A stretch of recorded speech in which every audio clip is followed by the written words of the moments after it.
بسم اللہ الرحمن الرحیم۔ مصر کے شہر کہرہ میں ایک نوجوان رہتا تھا۔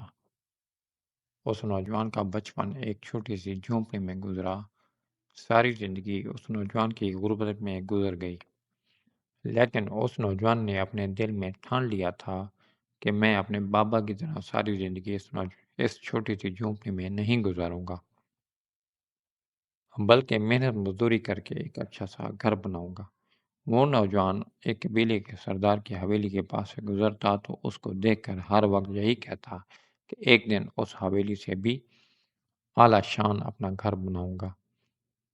اور اس کی باتوں کو سن کر اس کے قریبی دوست اور اس کے گاؤں والے اس پر کہے لگاتے اور کہتے کہ جس کا سارا بچپن اور آدھی جوانی ایک جھونپڑی میں گزر گئی، وہ اتنی بڑی حویلی میں رہنے کے خواب دیکھ رہا ہے۔ لیکن وہ کہتا تھا کہ جو انسان بڑے خواب دیکھتا ہے اس کی تعبیر بھی اتنی بڑی ہی ہوتی ہے۔ وقت گزرتا رہا اور وہ نوجوان محنت مزدوری کر کے اپنے گھر کے لیے پیسے جمع کرتا رہا۔ اب تقریباً اس کی عمر 25 سال کے لگ بھگ ہو چکی تھی۔ اس کا باپ بوڑھا ہو چکا تھا۔ اس کا باپ اب کمانے کے قابل نہ رہا۔ اس کی بوڑھی ماں قبیلے کے سردار کے پاس ملازمت کرتی تھی۔ اس کی ماں کے کمائے گئے سکوں سے ان کے گھر کا گزارا ہوتا تھا، اور وہ نوجوان جو پیسے کماتا اپنے اچھے گھر بنانے کے لیے ان کو جمع کرتا رہتا۔ وقت گزرتا رہا۔ تقریباً 28 سال کی عمر میں اس نوجوان نے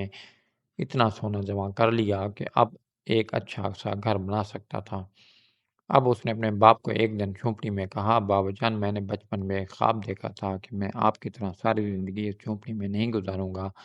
بلکہ محنت کر کے رقم جمع کروں گا اور اچھا گھر بناؤں گا۔ لیکن اچھا گھر بنانے کے تو میں نے پیسے جمع کر لیے، لیکن جس جگہ ہمارا گھر ہوگا اس جگہ کے لیے ہمارے پاس کوئی زمین موجود نہیں۔ تو اس کے بوڑھے باپ نے کہا، بیٹا تم اس بات کی فکر نہ کرو، کل میں گاؤں میں جاؤں گا اور گاؤں کے چودھری صاحب سے معلوم کروں گا کہ اگر کسی کے پاس کوئی موزوں جگہ بیچنے کے لیے دستیاب ہوگی تو ہم وہ جگہ خرید کر اس جگہ پر اپنا اچھا سا گھر بنائیں گے۔ وہ نوجوان صبح اٹھا اور پرجوش انداز میں اپنے کام کی طرف نکل گیا، اور دل ہی دل میں یہ سوچ کر جا رہا تھا کہ میرے بابا آج میرے گھر بنانے کے لیے ایک اچھی سی زمین کا بندوبست کر لیں گے۔ اس کا باپ گاؤں کے چودھری کے پاس گیا تو اسے اپنے بیٹے کی ساری صورتحال کے بارے میں بتایا۔ پہلے تو چودھری صاحب کو بوڑھے بزرگ کی بات پر یقین نہ آیا کہ ایک غریب مزدور کا بیٹا اتنا بڑا گھر بنانے کی رقم کیسے اکٹھی کر سکتا ہے۔ پہلے کی طرح باقی گاؤں والوں نے اس بزرگ پر کہہ لگائے، لیکن چودھری صاحب نے اب اس بزرگ کے لہجے کو دیکھ کر اس کو سنجیدگی سے لیا اور کہا، اے بزرگ، ہمارے گاؤں میں 2 نوجوان یتیم بچے رہتے ہیں جن کی عمر تقریباً 15-16 سال ہے، اور ان کی ماں پچھلے 1 سال سے بہت زیادہ بیمار ہے۔ کئی مرتبہ میں نے حکیم صاحب کو ان کی ماں کے علاج کے پیسے دیے، لیکن ان کی ماں کو بیماری بہت بڑی ہے اور اس کے علاج کرانے کے لیے ان کو شہر کے بڑے حکیم کے پاس جانا ہے۔ ان کے پاس جو جمع پونجی تھی ان کے باپ کی طرف سے وہ بھی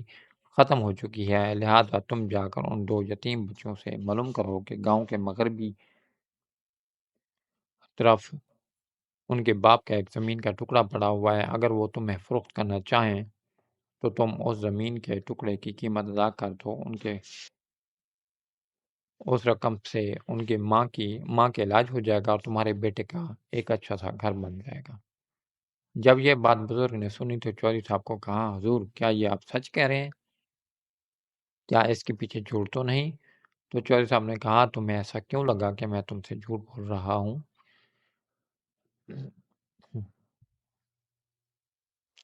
اس بزرگ نے کہا کہ چودھری صاحب، اگر ان بچوں کی زمین کا ٹکڑا موجود ہوتا تو شاید پہلے آپ خریدتے۔ تو چودھری صاحب نے کہا، جیسا کہ آپ جانتے ہیں کہ پچھلے سال بارش نہ ہونے کی وجہ سے میرے سارے کھیت تباہ ہو گئے اور میرے پاس اب اناج کی بہت کمی ہو چکی ہے، لہٰذا میرے پاس اتنی رقم نہیں کہ میں وہ زمین کا ٹکڑا خرید سکوں۔ بزرگ چودھری صاحب کے حالات جانتا تھا، لہٰذا اس کو چودھری صاحب کی بات پر یقین ہو گیا،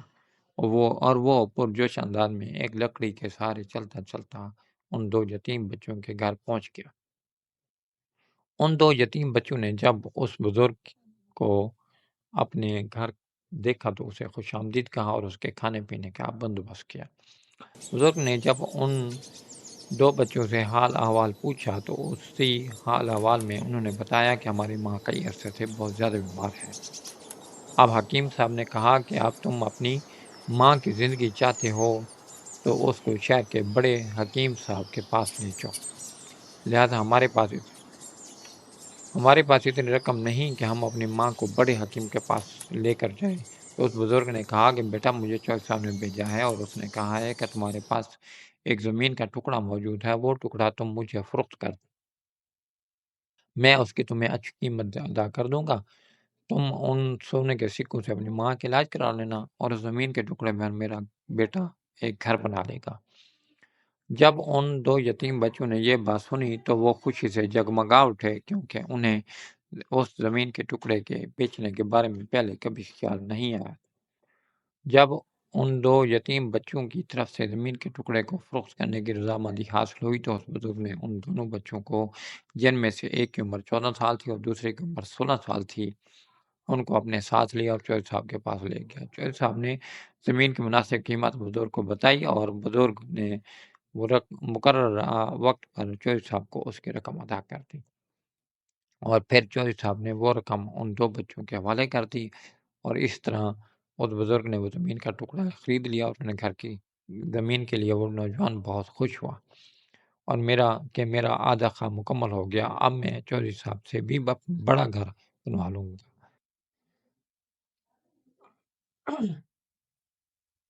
وہ دن رات محنت مزدوری کرنے لگا اور تقریباً 1 سال کے بعد اس نے اتنی رقم جمع کر لی کہ اب اس کے گھر کے پیسے اکٹھے ہو گئے۔ اب اس نوجوان نے اپنے گھر کی تعمیر کے لیے مزدور و مار لگا دیا، زمین کی کھدائی شروع ہو گئی اور وہاں پر گھر بننے لگا۔ وقت گزرتا رہا، تقریباً 10 دن گزرے کہ اچانک یہ مزدور اس نوجوان کے پاس دوڑتا ہوا آیا اور بتایا کہ بھائی صاحب جس زمین پر آپ کا گھر بن رہا تھا وہ گھر وہاں پر گر گیا ہے۔ جب یہ بات اس بوڑھے بزرگ اور اس نوجوان نے سنی تو وہ بہت پریشان ہو گیا کہ نہ ہی کوئی طوفان آیا اور نہ ہی کوئی آندھی اور نہ ہی کوئی زلزلہ آیا، تو پھر آخر میرا گھر کیسے گر گیا؟ وہ نوجوان اسی وقت الٹے پاؤں اپنے گھر کی طرف دوڑا۔ جب وہ اس جگہ پر پہنچا تو دیکھا اس کا آدھا تعمیر کیا ہوا گھر گر گیا تھا۔ اس کے آدھے گرے ہوئے گھر کو تمام گاؤں والوں نے دیکھ کر بہت افسوس کیا اور اس نوجوان کو سہارا دیتے ہوئے کہا کہ تمہیں پریشان ہونے کی ضرورت نہیں، اس گھر کو دوبارہ تعمیر کرنے میں ہم تمہاری مدد کریں گے۔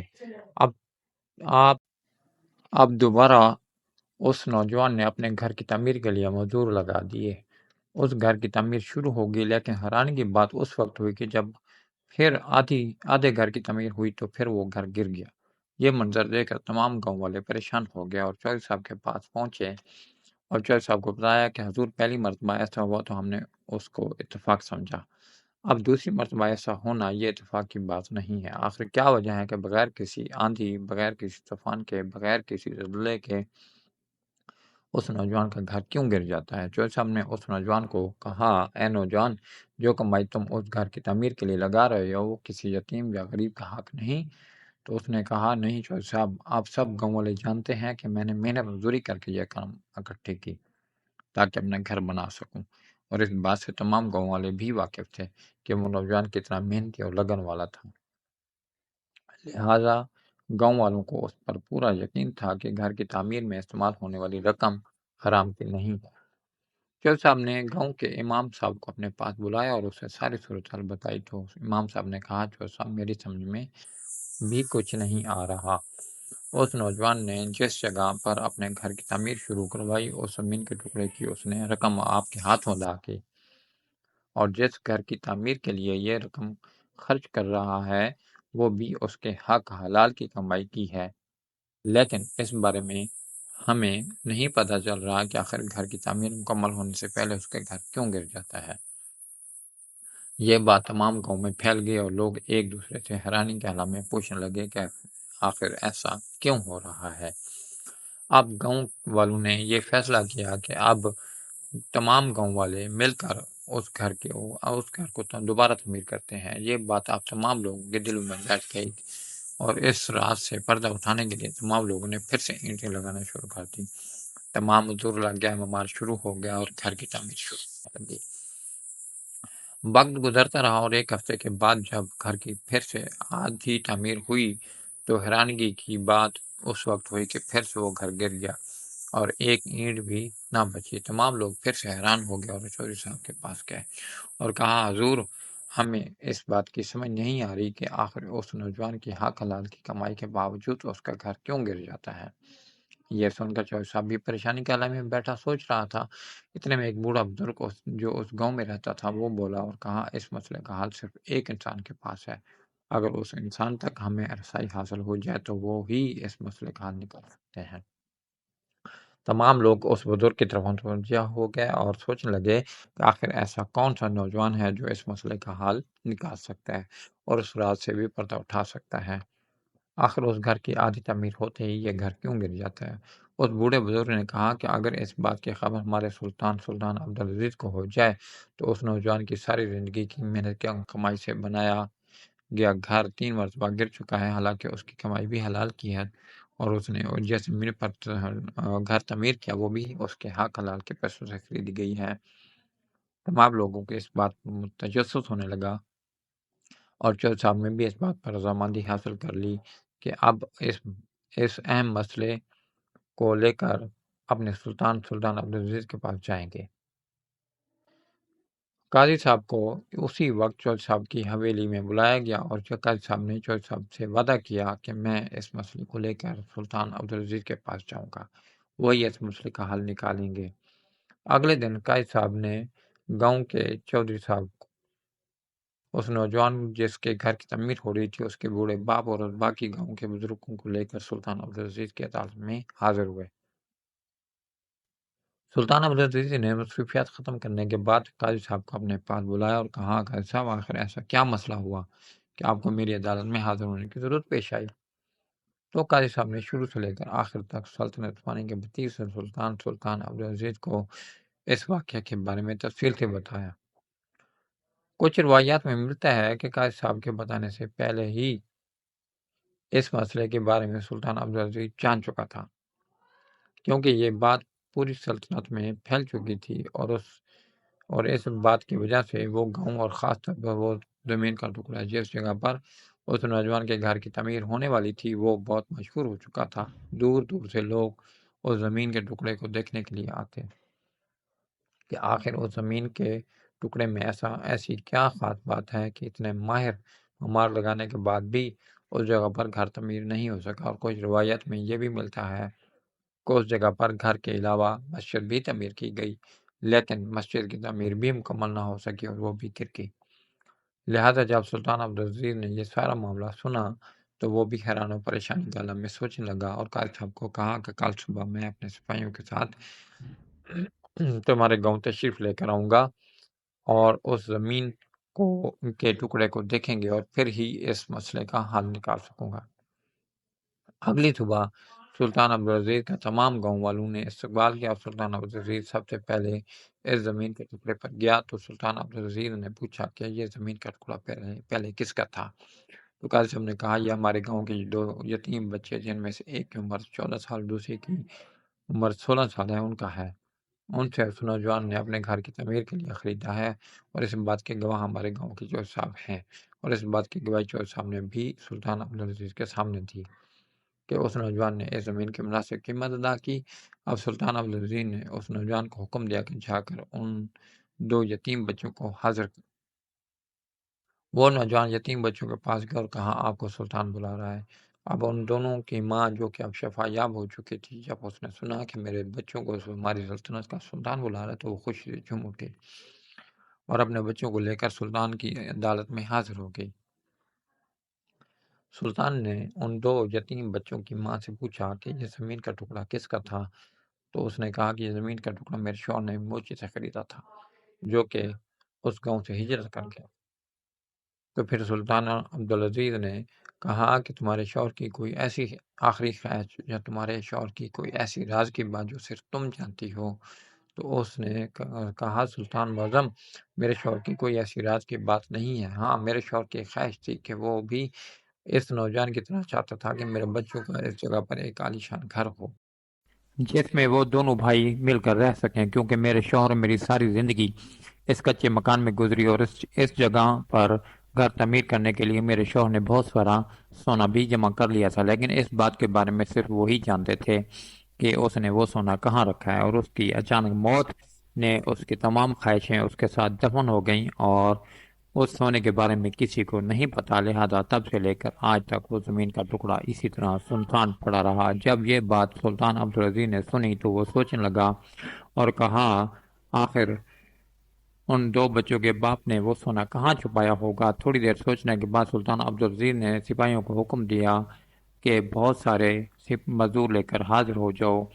چند ہی لمحوں میں بہت سارے مزدور کا ڈالے اٹھائے حاضر ہو گئے۔ سلطان عبدالعزیز نے ان تمام مزدوروں کو حکم دیا کہ زمین والی جگہ پر کھدائی شروع کر دی جائے۔ تھوڑی بہت کھدائی پہلے بھی ہو چکی تھی اور اب مزید مزدور اس جگہ پر کھدائی کرنے لگے۔ کھدائی کرتے کرتے تھوڑی دیر میں ایک مزدور نے آواز لگائی، حضور اس جگہ کے نیچے ہمیں ایک صندوق دکھائی دیا۔ مزدور وہ صندوق کو لے کر سلطان عبدالعزیز کے سامنے حاضر ہو گئے۔ اس صندوق پر ایک بڑا سا تالا لگا ہوا تھا، اور زمین میں رہنے کی وجہ سے اس کو کافی زنگ بھی لگ چکا تھا، لیکن اس کی چابی کسی کے پاس نہیں تھی، کیونکہ صندوق کے بارے میں ان دو بچوں کے باپ کے علاوہ کوئی نہیں جانتا تھا، جو کہ اب اس دنیا سے جا چکا تھا۔ سلطان عبدالعزیز نے اس وقت ایک مزدور سے کدال لیتے ہوئے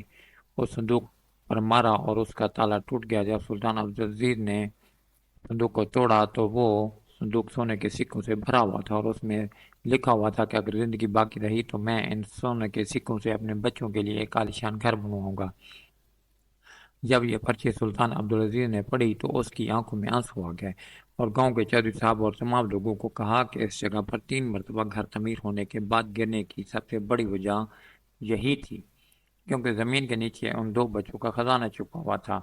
بے شک اس نوجوان نے اس زمین کی رقم تو ادا کر دی تھی، لیکن اس زمین کے نیچے چھپے خزانے کی ادا نہیں کی تھی۔ شاید قدرت یہی چاہتی تھی کہ اگر اس جگہ گھر بن گیا تو پھر یہ خزانہ کبھی بھی کسی کے سامنے نہیں آئے گا، لہذا 3 مرتبہ گھر تعمیر ہونے کے باوجود یہ گھر گر گیا، اور تمام گاؤں والوں کو یہ بات سمجھ آ گئی کہ 3 مرتبہ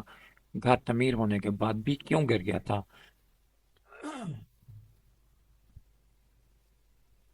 اب سلطان عبدالعزیز نے اس نوجوان کو کہا کہ جس جگہ تم پہلے گھر بنانا چاہ رہے تھے وہ زمین تم ان دو بچوں کے حوالے کر دو، یہ اپنے باپ کی خواہش کے مطابق اس سونے سے اپنا گھر تعمیر کریں گے، اور جس جگہ تم گھر تعمیر کرنا چاہتے ہو اس کے لیے تمہیں زمین میں دوں گا۔ اور اس کے بعد سلطان عبدالعزیز نے ان دو بچوں کو ان کی زمین واپس کروا دی بغیر کسی قیمت کے، اور اس نوجوان کو جس نے گھر بنانے کے لیے زمین خریدی تھی اس کو گاؤں کے مشرقی طرف سے ایک اور زمین سے بھی 2 گنا زمین کا ٹکڑا سرکاری خزانے سے خرید کر دے دیا، اور اس کے بعد اس نوجوان نے وہاں ایک عالیشان حویلی تعمیر کرائی، اور دوسری طرف اس جگہ پر ان دو بچوں نے اپنے باپ کے خواب کے مطابق وہاں ایک عالیشان حویلی تعمیر کرائی، اور کہتے ہیں کہ وہ گاؤں ان 2 حویلیوں کی وجہ سے بہت مشہور ہو گیا تھا، اور وہ گاؤں جس جگہ صرف چرواہے رہتے تھے اب وہ گاؤں چند ہی سالوں میں سلطنت کا بہت بڑا مرکز بن گیا تھا، اور اس گاؤں سے بڑے بڑے تجارتی قافلے گزرنے لگے تھے۔